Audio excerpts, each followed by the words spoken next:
महान साहित्यकार मुंशी प्रेमचंद जी की कहानियों की श्रृंखला में आपका हार्दिक स्वागत है। लीजिए आज प्रस्तुत करते हैं मुंशी प्रेमचंद जी की कालजयी कहानी मृतक भोज, जिसमें हम देखेंगे मानवीय संवेदनाओं और धार्मिक आस्थाओं के बोझ से जूझती हुई एक महिला की कहानी। तो चलिए सुनते हैं कहानी मृतक भोज। सेठ रामनाथ ने रोग सैया पर पड़े पड़े निराशापूर्ण दृष्टि से अपनी स्त्री सुशीला की ओर देखकर कहा, मैं बड़ा अभागा हूँ शीला, मेरे साथ तुम्हें सदैव ही दुख भोगना पड़ा।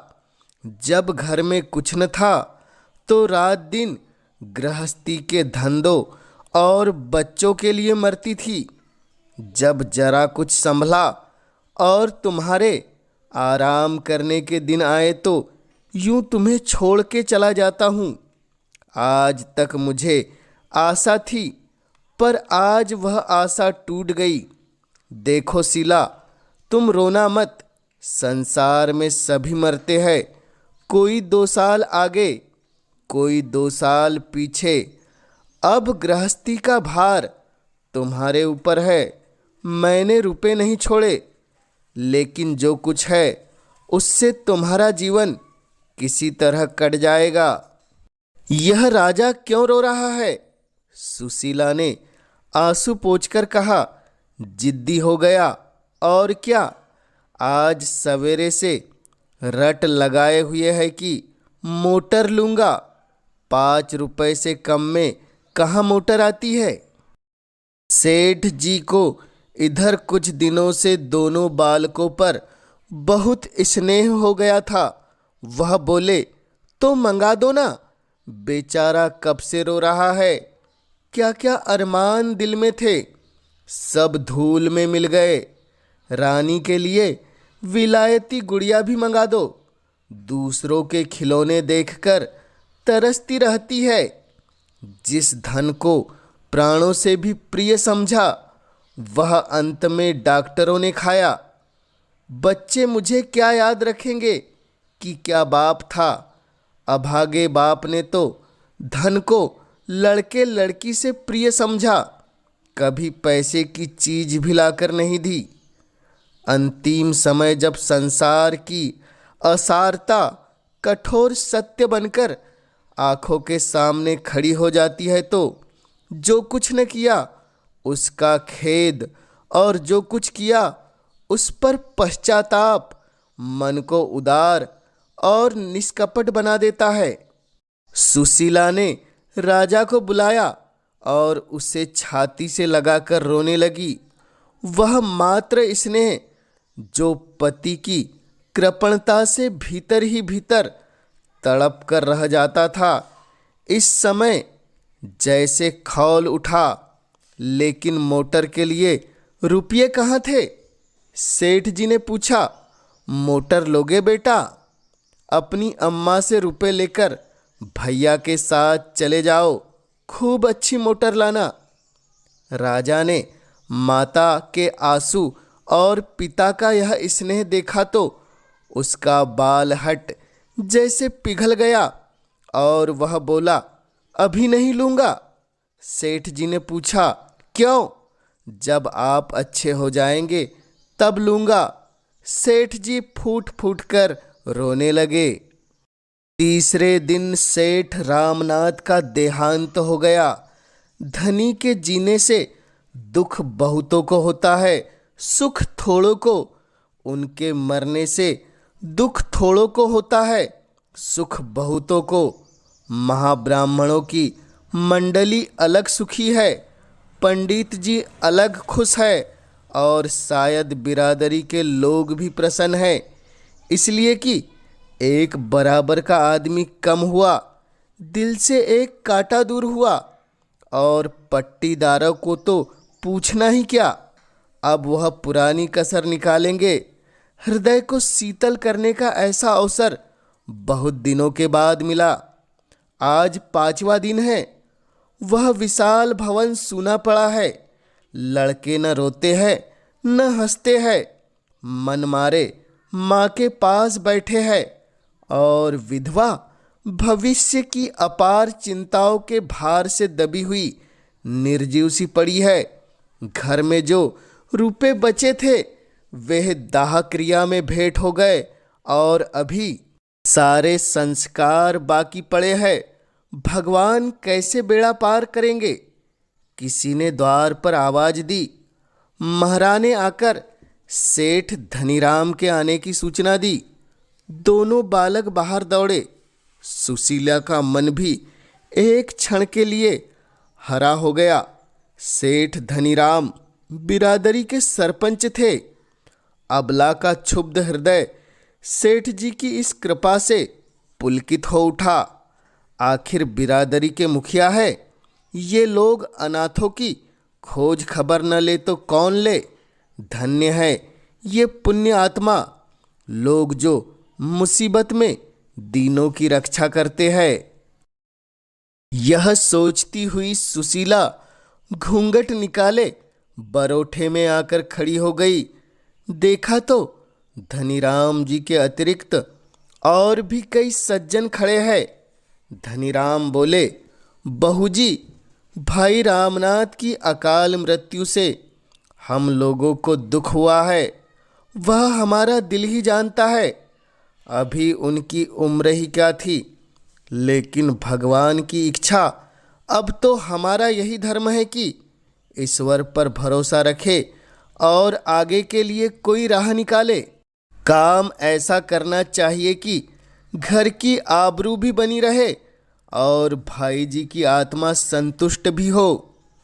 कुबेर दास ने सुशीला को कनखियों से देखते हुए कहा, मर्यादा बड़ी चीज है, उसकी रक्षा करना हमारा धर्म है, लेकिन कमली के बाहर पाँव निकालना भी तो उचित नहीं है। कितने रुपए है तेरे पास बहू? क्या कहा? कुछ नहीं। सुशीला बोली, घर में रुपए कहाँ हैं? सेठ जी जो थोड़े बहुत थे वह बीमारी में उठ गए। धनीराम ने कहा, यह तो नई समस्या खड़ी हो गई। ऐसी दशा में हमें क्या करना चाहिए कुबेरदास जी? कुबेरदास बोले, जैसे हो भोज तो करना ही पड़ेगा। हाँ, अपनी सामर्थ्य देखकर काम करना चाहिए। मैं कर्ज लेने को न कहूँगा। हाँ, घर में जितने रुपयों का प्रबंध हो सके उसमें हमें कोई कसर न छोड़नी चाहिए। मृत जीव के साथ भी तो हमारा कुछ कर्तव्य है। अब तो वह फिर कभी ना आएगा। उससे सदैव के लिए नाता टूट रहा है। इसलिए सब कुछ हैसियत के मुताबिक होना चाहिए। ब्राह्मणों को तो भोज देना ही पड़ेगा, जिससे कि मर्यादा का निर्वाह हो। धनीराम बोले, तो क्या तुम्हारे पास कुछ भी नहीं है बहू जी?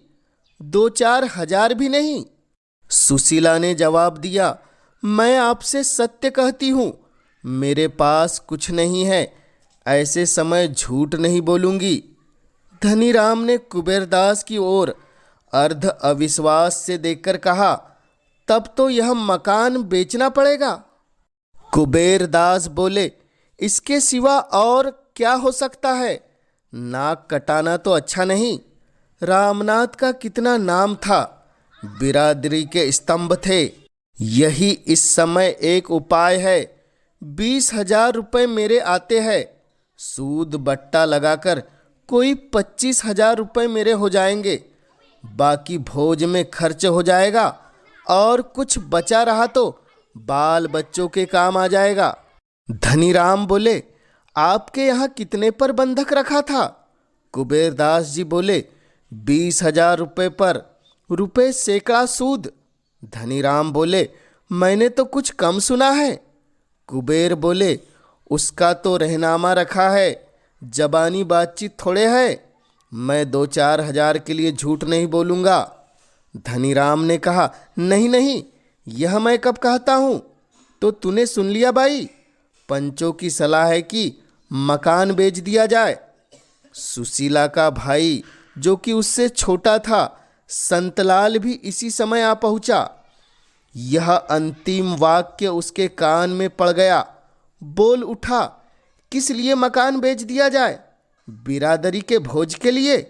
बिरादरी तो खा पी कर रह लेगी, इन अनाथों की रक्षा कैसे होगी?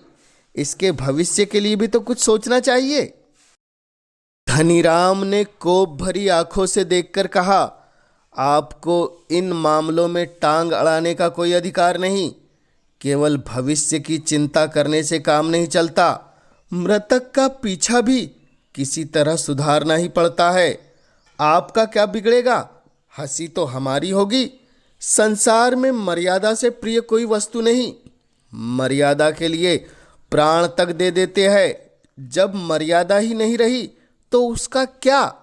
अगर हमारी सलाह पूछोगे तो हम यही कहेंगे, आगे बाई का अख्तियार है, जैसा चाहे करे, पर हमसे कोई सरोकार न रहेगा। चलिए कुबेरदास जी चले। सुशीला ने भयभीत होकर कहा, भैया की बातों का विचार न कीजिए, इनकी तो यह आदत है। मैंने तो आपकी बात नहीं टाली। आप मेरे बड़े हैं, घर का हाल आपको मालूम है। मैं अपने स्वामी की आत्मा को दुखी नहीं करना चाहती, लेकिन जब उनके बच्चे ठोकरें खाएंगे तो क्या उनकी आत्मा दुखी न होगी? बेटी का ब्याह करना है, लड़के को पढ़ाना लिखाना है। ब्राह्मणों को खिला दीजिए, लेकिन बिरादरी करने की मुझ में सामर्थ्य नहीं है। दोनों महानुभावों को जैसे थप्पड़ लगी। इतना बड़ा अधर्म! भला ऐसी बात भी जबान से निकाली जाती है? पंच लोग अपने मुंह में कालीख न लगने देंगे। दुनिया विधवा को न हंसेगी, हंसी होगी पंचों की। यह जग हंसाई वे कैसे सह सकते हैं? ऐसे घर के द्वार पर झांकना भी पाप है। सुशीला रोकर बोली, मैं अनाथ हूँ, नादान हूँ, मुझ पर क्रोध न कीजिए। आप लोग ही मुझे छोड़ देंगे तो मेरा कैसे निर्वाह होगा? इतने में दो महाशय और आ बिराजे, एक बहुत मोटे और दूसरे बहुत दुबले, नाम भी गुणों के अनुसार ही, भीमचंद और दुर्बलदास। धनीराम ने संक्षेप में यह परिस्थिति उन्हें समझा दी। दुर्बलदास ने सहृदयता से कहा, तो ऐसा क्यों नहीं करते कि हम लोग मिलकर कुछ रुपये दे दे? जब इसका लड़का सयाना हो जाएगा तो रुपये मिल जाएंगे। अगर न भी मिले तो एक मित्र के लिए कुछ बल खा जाना कोई बड़ी बात नहीं। सुशीला के भाई संतलाल ने प्रसन्न होकर कहा, इतनी दया आप करेंगे तो क्या पूछना। कुबेरदास त्योरी चढ़ाकर बोले, तुम तो बेसिर की बातें करने लगे। दुर्बलदास जी, इस बखत के बाजार में किसके पास फालतू रुपए रखे हुए हैं? भीमचंद बोले, सो तो ठीक है, बाजार की ऐसी मंदी तो कभी देखी नहीं, पर निबाह तो करना चाहिए। कुबेरदास अकड़ गए। वह सुशीला के मकान पर दांत लगाए हुए थे। ऐसी बातों से उनके स्वार्थ में बाधा पड़ती थी। वह अपने रुपए अब वसूल करके छोड़ेंगे। भीमचंद ने उन्हें किसी तरह सचेत किया, लेकिन भोज तो देना ही पड़ेगा। उस कर्तव्य का पालन न करना समाज की नाक काटना है। सुशीला ने दुर्बलदास में सहृदयता का आभास देखा। उनकी ओर दीन नेत्रों से देखकर बोली, मैं आप लोगों से बाहर थोड़ी ही हूँ। आप लोग मालिक है, जैसा उचित समझे वैसा करे। दुर्बलदास बोले, तेरे पास कुछ थोड़े बहुत गहने तो होंगे भाई? हाँ, गहने हैं, आधे तो बीमारी में बिक गए, आधे बचे हैं। सुशीला ने सारे गहने लाकर पंचों के सामने रख दिए, पर यह तो मुश्किल से 3,000 में उठेंगे। दुर्बलदास ने पोटली को हाथ में तौल कर कहा, 3,000 के कैसे जाएंगे?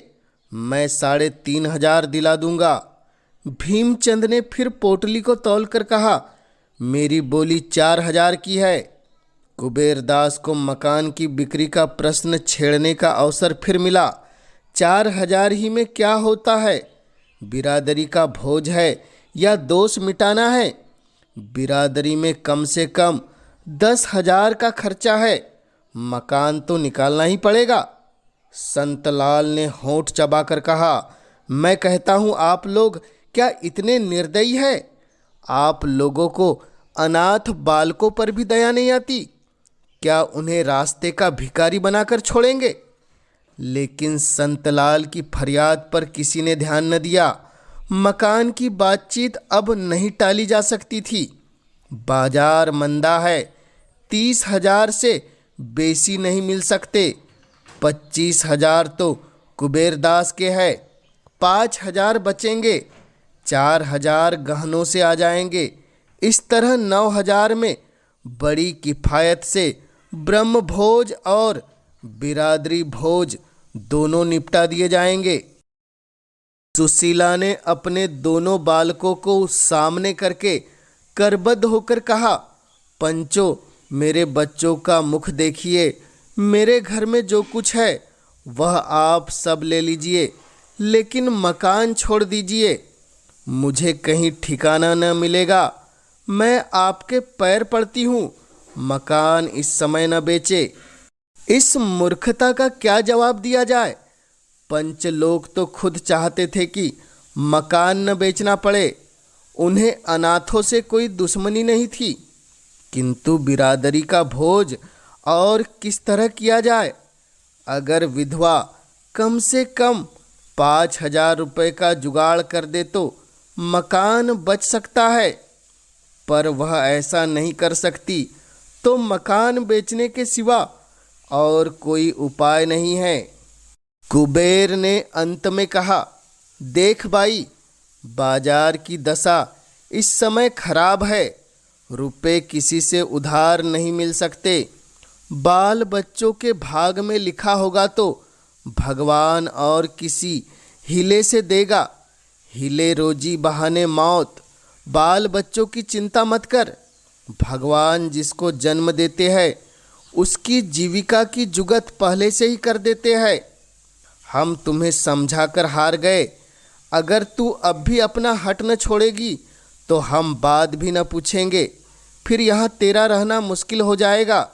शहर वाले तेरे पीछे पड़ जाएंगे। विधवा सुशीला अब और क्या करती? पंचों से लड़कर वह कैसे रह सकती थी? पानी में रहकर मगर से कौन बैर कर सकता है? घर में जाने के लिए उठी, पर वहीं मूर्छित होकर गिर पड़ी। अभी तक आशा संभाले हुई थी। बच्चों के पालन पोषण में वह अपना वैधव्य भूल सकती थी, पर अब तो अंधकार था चारों ओर।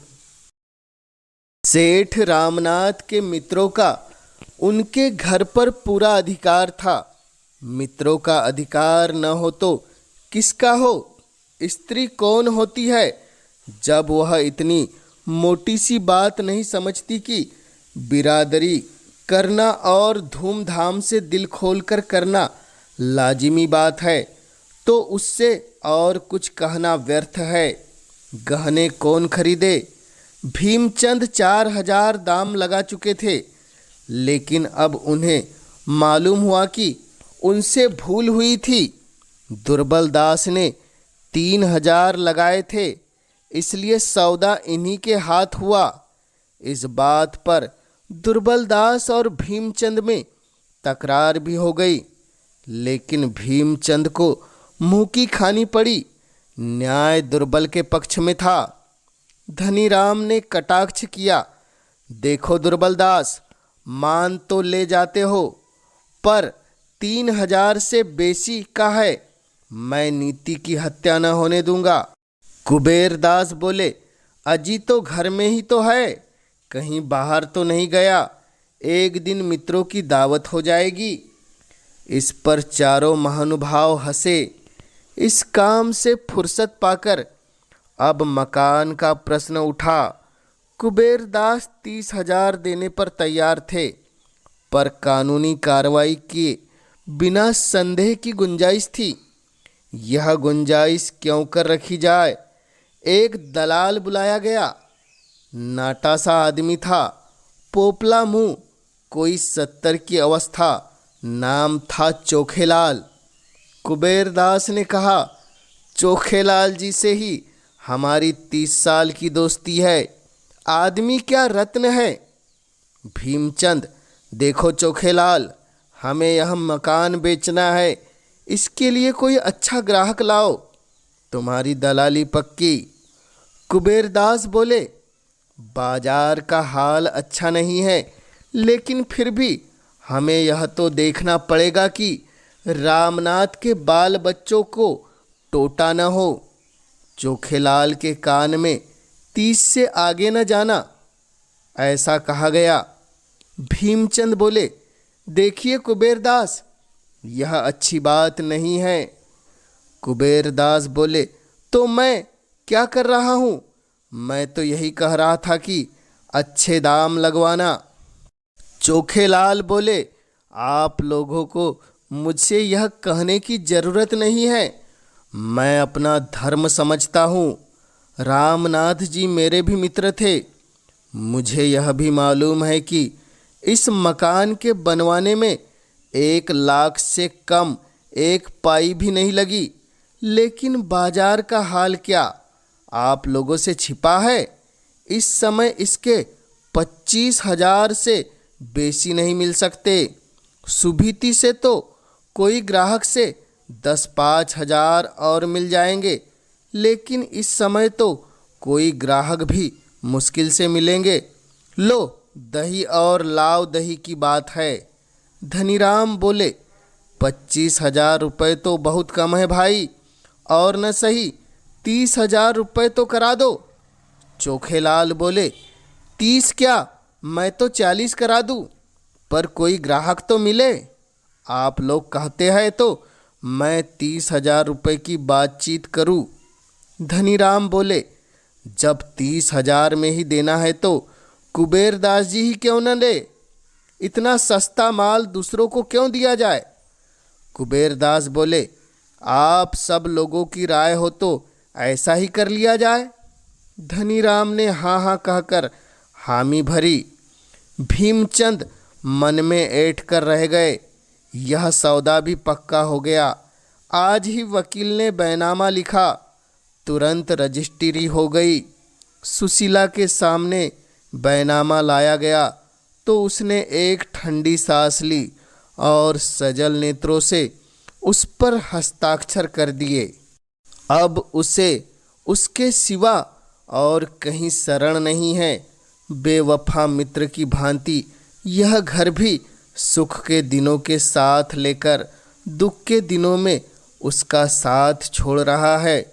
पंच लोग सुशीला के आंगन में बैठे बिरादरी के रुक्के लिख रहे हैं और अनाथ विधवा ऊपर झरोखे में बैठी भाग्य को रो रही है। इधर रुक्का तैयार हुआ, उधर विधवा की आंखों से आंसू की बूंदें निकलकर रुक्के पर गिर पड़ी। धनीराम ने ऊपर देखकर कहा, पानी का छींटा कहाँ से आया?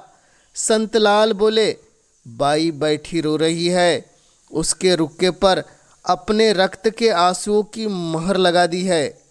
धनीराम ऊंचे स्वर में बोले, अरे तो तू रो क्यों रही है बाई? यह रोने का समय नहीं है। तुझे तो प्रसन्न होना चाहिए कि पंच लोग तेरे घर में आज यह शुभ कार्य करने के लिए जमा है। जिस पति के साथ तूने इतने दिनों भोग विलास किया, उसी का पीछा सुधारने तुझे मनाते हैं। बिरादरी में रुक्का फिरा। इधर 3-4 दिन पंचों ने भोज की तैयारियों में बिताए। घी धनीराम जी की आड़ंद से आया, मैदा चीनी आड़ंद से भी। 5वें दिन प्रातःकाल ब्रह्मभोज हुआ। संध्या समय बिरादरी का ज्यौनार सुशीला के द्वारे पर बग्गिया और मोटरों की कतारें खड़ी थी। भीतर मेहमानों की पंगतें थी। आंगन, बैठक, दालान, बरोठा ऊपर की छत नीचे ऊपर मेहमानों से भरा हुआ था। लोग भोजन करते थे और पंचों को सराहते थे। खर्च तो सभी करते हैं, पर इंतजाम का सलीका चाहिए। ऐसे स्वादिष्ट पदार्थ बहुत कम खाने में आते हैं। सेठ चंपाराम के भोज के बाद ऐसा भोज रामनाथ जी का हुआ है। अमृतिया कैसे कुरकुरी है, रसगुल्ले मेवे से भरे हैं, सारा श्रेय पंचों का है। धनीराम ने नम्रता से कहा, आप भाइयों की दया है जो ऐसा कहते हैं। रामनाथ से भाईचारे का व्यवहार था, हम न करते तो कौन करता। 4 दिन से सोना नसीब नहीं हुआ। आप धन्य है, मित्र हो तो ऐसे। क्या बात है, आपने रामनाथ जी का नाम रख लिया। बिरादरी यही खाना खिलाना देखती है, रोकड़ देखने नहीं जाती। मेहमान लोग बखान बखान कर माल उड़ा रहे थे। उधर कोठरी में बैठी हुई सुशीला सोच रही थी, संसार में ऐसे स्वार्थी लोग हैं। सारा संसार स्वार्थमय हो गया है। सब पेटों पर हाथ फेर फेर कर भोजन कर रहे हैं। कोई इतना भी नहीं पूछता कि अनाथों के लिए कुछ बचा या नहीं। 1 महीना गुजर गया। सुशीला को एक एक पैसे की तंगी हो रही थी। नगद था ही नहीं, गहने निकल गए थे। जब थोड़े से बर्तन बचे रहे थे, उधर छोटे छोटे बहुत से बिल चुकाने थे। कुछ रुपए डॉक्टरों के, कुछ दर्जी के, कुछ बनियों के।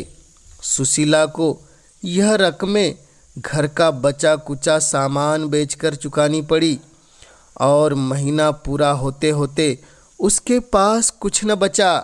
बेचारा संतलाल एक दुकान पर मुनीम था। कभी कभी वह आकर 1 आध रुपये दे देता। इधर खर्च का हाथ फैला हुआ था। लड़के अवस्था को समझते थे, माँ को छेड़ते न थे, पर मकान के सामने से कोई खोंचे वाला निकल जाता और वे दूसरे लड़कों को फल या मिठाई खाते देखते तो उनके मुंह में पानी भरकर आंखें भर जाती। ऐसी ललचाई हुई आंखों से ताकते थे कि दया आती। वही बच्चे जो थोड़े दिन पहले मेवे मिठाई की ओर ताकते न थे, अब एक एक पैसे की चीज को तरसते थे।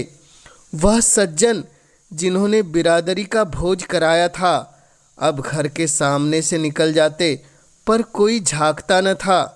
शाम हो गई थी। सुशीला चूल्हा जलाए रोटियां सेक रही थी और दोनों बालक चूल्हे के पास रोटियों को क्षुद्रित नेत्रों से देख रहे थे। चूल्हे के दूसरे एले पर दाल थी। दाल के पकने का इंतजार था। लड़की 11 साल की थी, लड़का 8 साल का। मोहन बोला, अम्मा मुझे रूखी रोटियां ही दे दो, बड़ी भूख लगी है। सुशीला बोली, अभी दाल कच्ची है भैया। रेवती ने कहा, मेरे पास 1 पैसा है, मैं उसका दही लिए आती हूँ। सुशीला बोली, तूने पैसा कहाँ से पाया? रेवती बोली, मुझे कल अपनी गुड़ियों की पोटरी में मिल गया था। सुशीला बोली, लेकिन जल्द आइयो। रेवती दौड़कर बाहर गई और थोड़ी देर में एक पत्ते पर जरा सा दही ले आई। माँ ने रोटी सेक कर उसे दे दी। दही के साथ वह खाने लगा। आम लड़कों की भांति वह भी स्वार्थी था, बहन से पूछा भी नहीं।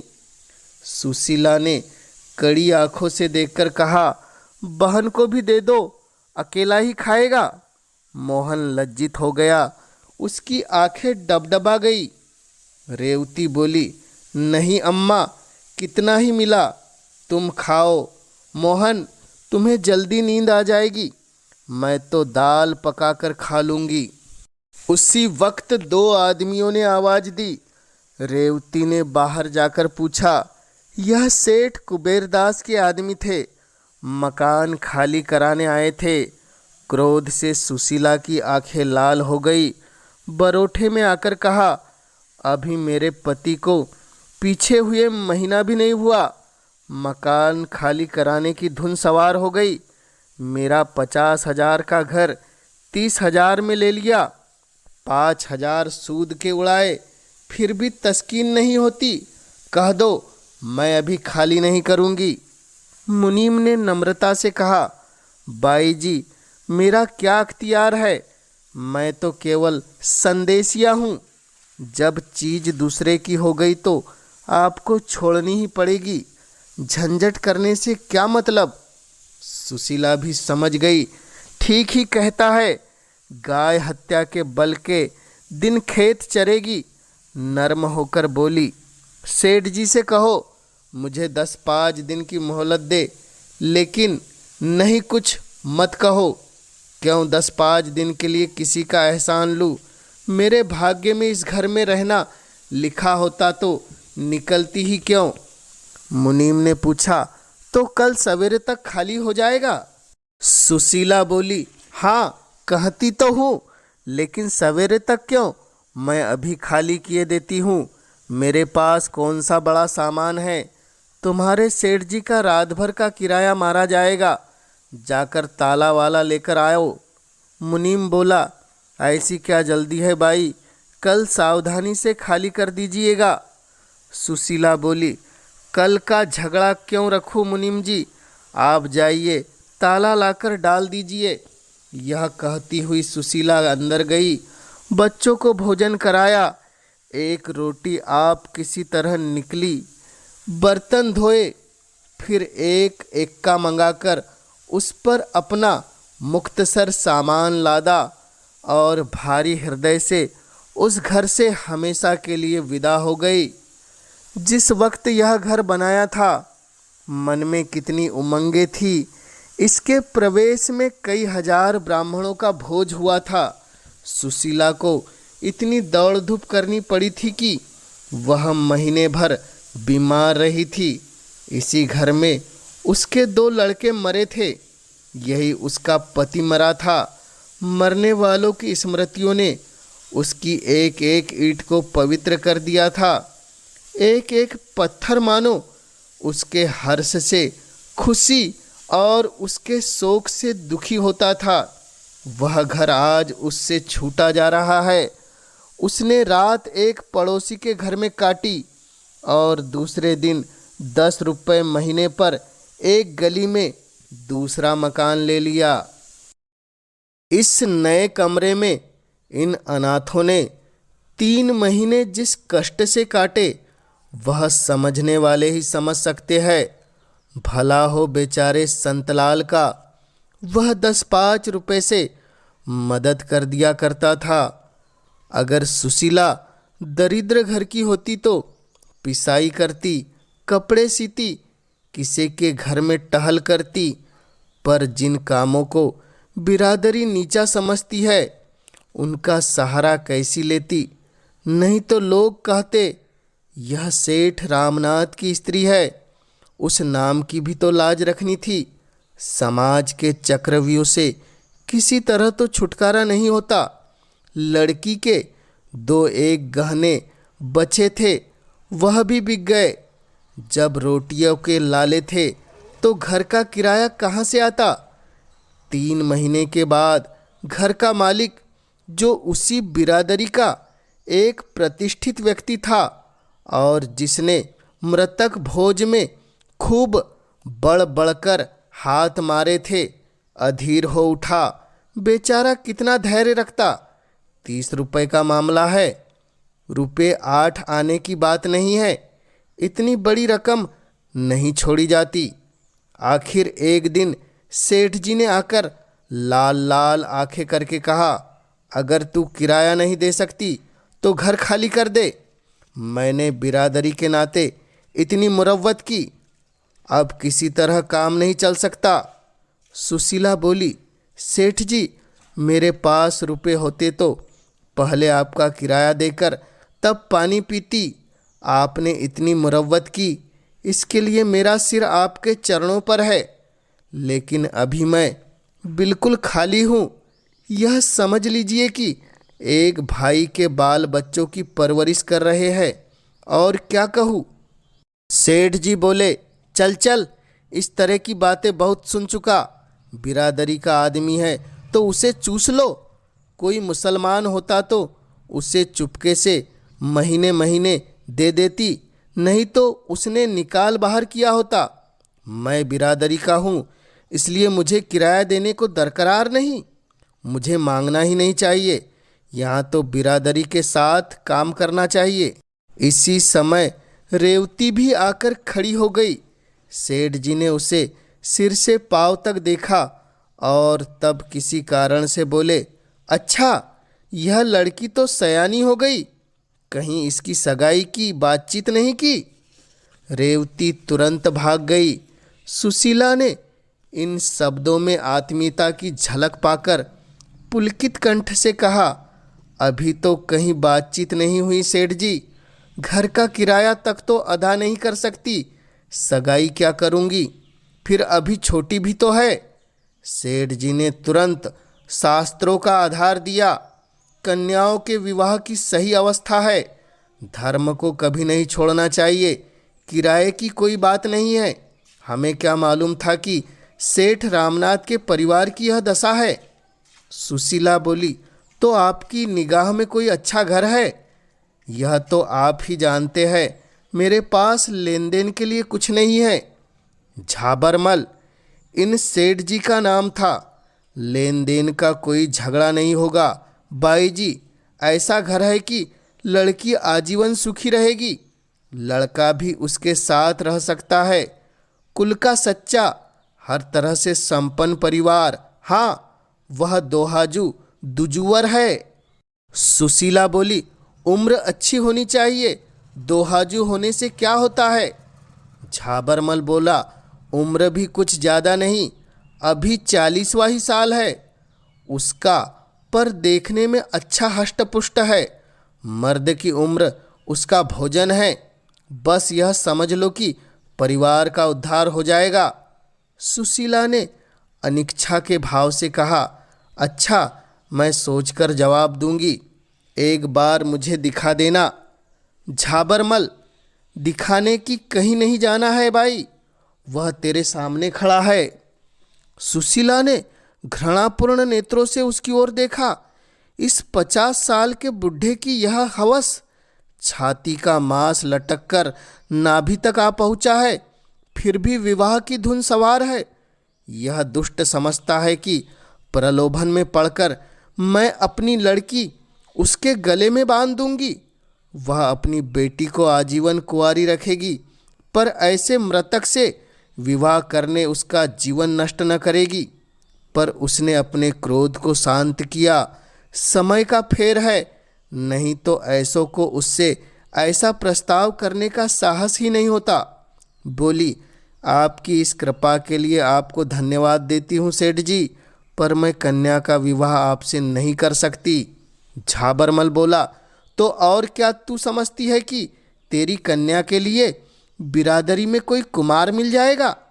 सुशीला बोली, मेरी लड़की कुंवारी रहेगी। झाबरमल बोला, और रामनाथ जी के नाम की कलंकित करेगी। सुशीला बोली, तुम्हें मुझसे ऐसी बातें करते लाज नहीं आती? नाम के लिए घर खोया, संपत्ति खोई, पर कन्या कुएं में नहीं डुबा सकती। झाबरमल बोले, तो मेरा किराया दे दो। सुशीला बोली, अभी मेरे पास रुपए नहीं हैं। झाबरमल ने भीतर घुसकर गृहस्थ की एक एक वस्तु निकाल कर गली में फेंक दी। घड़ा फूट गया, मटके टूट गए, संदूक के कपड़े बिखर गए। सुशीला तटस्थ खड़ी अपने अधीन की यह क्रूर क्रीड़ा देखती रही। घर का यूं विध्वंस करके झाबरमल ने घर में ताला डाल दिया और अदालत से रुपए वसूल करने की धमकी देकर चला गया। बड़ों के पास धन होता है, छोटों के पास हृदय होता है। धन से बड़े बड़े व्यापार होते हैं, बड़े बड़े महल बनते हैं, नौकर चाकर होते हैं, सवारी शिकारी होती है, हृदय से संवेदना होती है, आंसू निकलते हैं। उसी मकान से मिली हुई एक साग भाजी बेचने वाली खटकिन की दुकान थी। वृद्धा विधवा निप्रति स्त्री थी, बाहर से आग, भीतर से पानी। झाबरमल के सैकड़ों सुनाई और सुशीला की एक एक चीज उठाकर अपने घर में ले गई। मेरे घर में रहो बहू, मुरव्वत में आ गई, नहीं तो उसकी मूछें उखाड़ लेती। मौत सिर पर नाच रही है, आगे नात न पीछे पगहा, और धन के पीछे मरा जाता है, जाने छाती पर लाद कर ले जाएगा। तुम चलो मेरे घर में रहो, मेरे यहाँ किसी बात का खटका नहीं, बस मैं अकेली हूँ, एक टुकड़ा मुझे भी दे देना। सुशीला ने डरते डरते कहा, माता, मेरे पास सेर भर आटे के सिवा और कुछ नहीं है, मैं तुम्हें किराया कहाँ से दूंगी। बुढ़िया ने कहा, झाबरमल नहीं हूँ, बहू न कुबेरदास हूँ, मैं तो समझती हूँ जिंदगी में सुख भी है दुख भी है। सुख में इतराओ मत, दुख में घबराओ मत। तुम्ही से 4 पैसे कमाकर अपना पेट पालती हूँ। तुम्हें उस दिन भी देखा था जब तुम महल में रहती थी, और आज भी देख रही हूँ जब तुम अनाथ हो। जो मिजाज तब था वही अब है। मेरे धन्य भाग है कि तुम मेरे घर में आओ। मेरी आंखें फूटी है जो तुमसे किराया मांगने जाऊंगी। इन सांत्वना से भरे हुए सरल शब्दों ने सुशीला के हृदय का बोझ हल्का कर दिया। उसने देखा सच्ची सज्जनता भी दरिद्रों और नीचों ही के पास रहती है। बड़ों की दया भी होती है अहंकार का दूसरा रूप। इस खटकिन के साथ रहते हुए सुशीला को 6 महीने हो गए थे। सुशीला का उससे दिन दिन स्नेह बढ़ता जाता था। वह जो कुछ पाती लाकर सुशीला के हाथ में रख देती। दोनों बालक उसकी 2 आंखें थी। मजाल न थी कि पड़ोस का कोई आदमी उन्हें कड़ी आंखों से देख ले। बुढ़िया दुनिया सिर पर उठा लेती। संतलाल हर महीने कुछ न कुछ दे दिया करता था। इससे रोटी दाल का काम चल जाता था। कार्तिक का महीना था, ज्वर का प्रकोप हो रहा था। मोहन एक दिन खेलता कूदता बीमार पड़ गया और 3 दिन तक अचेत पड़ा रहा। ज्वर इतने जोर का था कि पास खड़े रहने से लपट सी निकलती थी। बुढ़िया ओझे सयानों के पास दौड़ती फिरती थी, पर ज्वर उतरने का नाम न लेता था। सुशीला को भय हो रहा था, यह टाइफाइड है, इससे उसके प्राण सूख रहे थे। चौथे दिन उसने रेवती से कहा, बेटी तूने बड़े पंची जी का घर तो देखा है, जाकर उनसे कह भैया बीमार है, कोई डॉक्टर भेज दे। रेवती को कहने भर की देर थी। दौड़ती हुई सेठ कुबेरदास के पास गई। कुबेरदास बोले, डॉक्टर की फीस 16 रुपए है, तेरी माँ दे देगी। रेवती ने निराश होकर कहा, अम्मा के पास रुपए कहाँ हैं। कुबेरदास बोले, तो फिर किस मुंह से मेरे डॉक्टर को बुलाती है। तेरे मामा कहाँ हैं, उनसे जाकर कह सेवा समिति से कोई डॉक्टर बुला लाए, नहीं तो खैराती अस्पताल में क्यों नहीं लड़के को ले जाते। या अभी वही पुरानी बू समाई हुई है। कैसी मूर्ख स्त्री है, घर में टका नहीं है और डॉक्टर हुक्म लगा दिया। समझती होगी फीस पंचजी दे देंगे। पंचजी क्या फीस दे, बिरादरी का धन धर्म कार्य के लिए है, यूं उड़ाने के लिए नहीं है। रेवती माँ के पास लौटी, पर जो कुछ सुना था वह उससे न कह सकी। घाव पर नमक क्यों छिड़के, बहाना कर दिया, बड़े पंचजी कहीं गए हैं। सुशीला बोली, तो मुनीम से क्यों नहीं कहा। यहाँ क्या कोई मिठाई खाया जाता था जो दौड़ी चली आई। इसी वक्त संतलाल एक वैद्य जी को लेकर आ पहुंचा। वैद्य भी एक दिन आकर दूसरे दिन न लौटे। सेवा समिति के डॉक्टर भी 2 दिन बड़ी मिन्नतों से आए, फिर उन्हें भी अवकाश न रहा और मोहन की दशा दिनों दिन बिगड़ती जाती थी। महीना बीत गया, पर ज्वर ऐसा चढ़ा कि एक क्षण के लिए भी न उतरा। उसका चेहरा इतना सूख गया था कि देखकर दया आती थी। न कुछ बोलता, न कुछ कहता, यहाँ तक कि करवट भी नहीं बदल सकता। पड़े पड़े देह की खाल फट गई, सिर के बाल गिर गए, हाथ पांव लकड़ी हो गए। संतलाल काम से छुट्टी पाता तो आ जाता, पर इससे क्या होता? तीमारदारी दया तो नहीं है।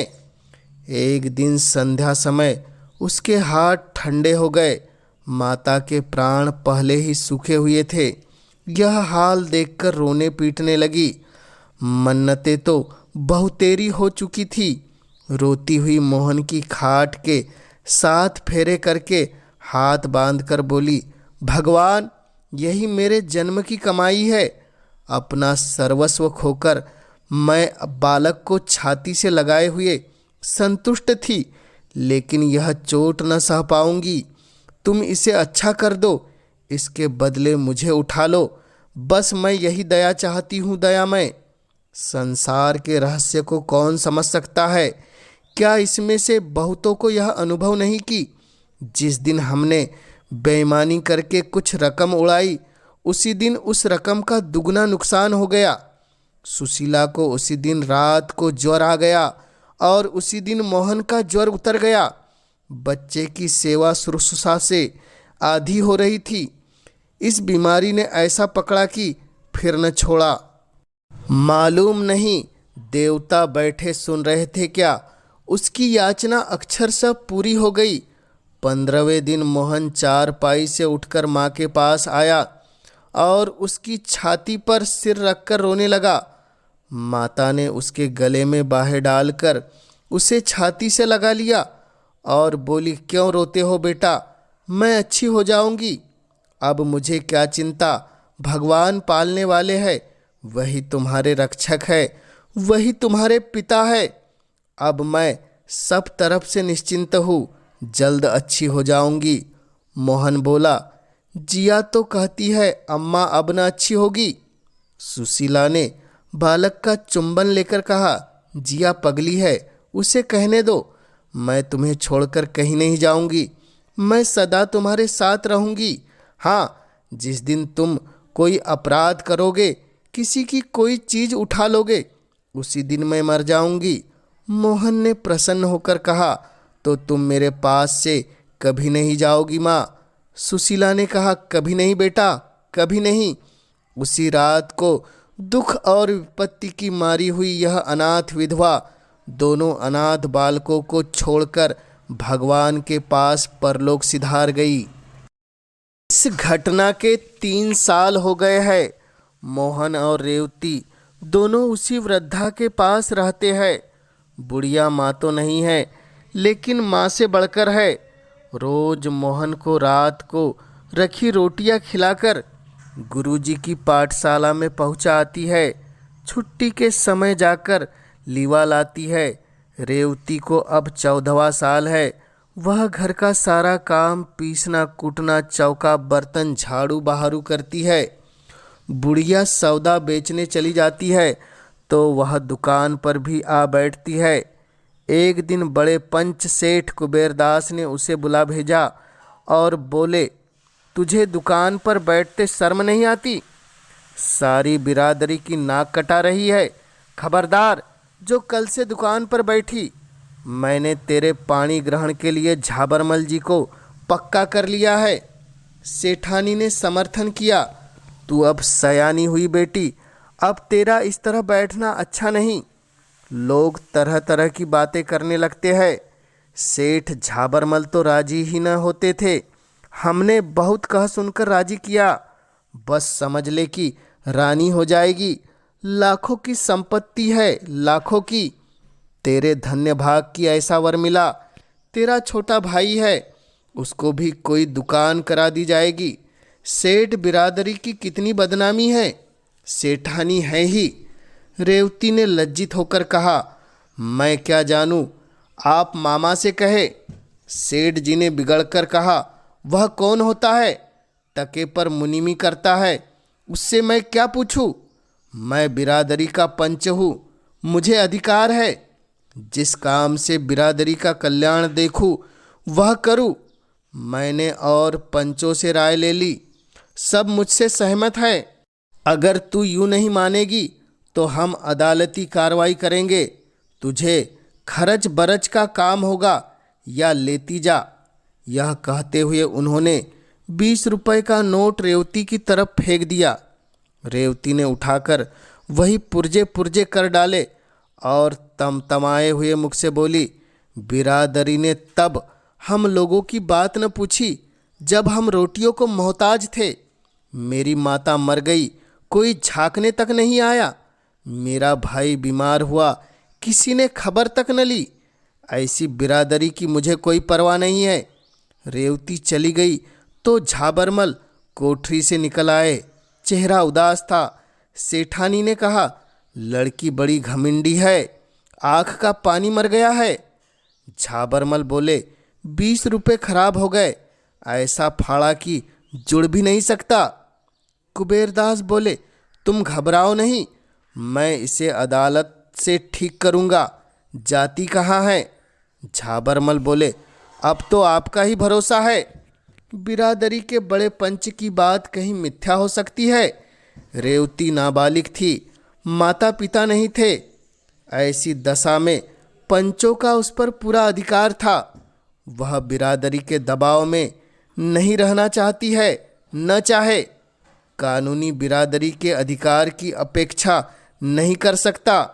संतलाल ने यह माजरा सुना तो दास्त पीसकर बोले, न जाने इस बिरादरी का भगवान कब अंत करेगा। रेवती बोली, क्या बिरादरी मुझे जबरदस्ती अपने अधिकार में ले सकती है? संतलाल बोला, हाँ बेटी, धनिकों के हाथ में तो कानून भी है। रेवती बोली, मैं कह दूंगी कि मैं उनके पास नहीं रहना चाहती। संतलाल बोला, तेरे कहने से क्या होगा? तेरे भाग्य में यही लिखा था तो किसका बस है? मैं जाता हूँ बड़े पंच के पास। रेवती बोली, नहीं मामा जी, तुम कहीं मत जाओ। जब भाग्य ही का भरोसा है तो जो कुछ भाग्य में लिखा वही होगा। रात तो रेवती ने घर में काटी। बार बार निंद्रा मग्न भाई को गले लगाती। यह अनाथ अकेला कैसे रहेगा, यह सोचकर उसका मन कातर हो जाता। पर झाबरमल की सूरत याद करके उसका संकल्प दृढ़ हो जाता। प्रातःकाल रेवती गंगा स्नान करने गई। यह इधर कई महीनों से उसका नित्य का नियम था। आज जरा अंधेरा था, पर यह कोई संदेह की बात न थी। संदेह तब हुआ जब 8 बज गए और वह लौट कर नहीं आई। तीसरे पहर सारी बिरादरी में खबर फैल गई, सेठ रामनाथ की कन्या गंगा में डूब गई, उसकी लाश पाई गई। कुबेरदास ने कहा, चलो अच्छा हुआ, बिरादरी की बदनामी तो ना होगी। झाबरमल ने दुखी मन से कहा, मेरे लिए अब कोई और उपाय कीजिए। उधर मोहन सिर पीट पीट कर रो रहा था और बुढ़िया उसे गोद में लिए समझा रही थी, बेटा उस देवी के लिए क्यों रोते हो? जिंदगी में उसके दुख ही दुख था। अब वह अपनी माँ की गोद में आराम कर रही है, आराम कर रही है।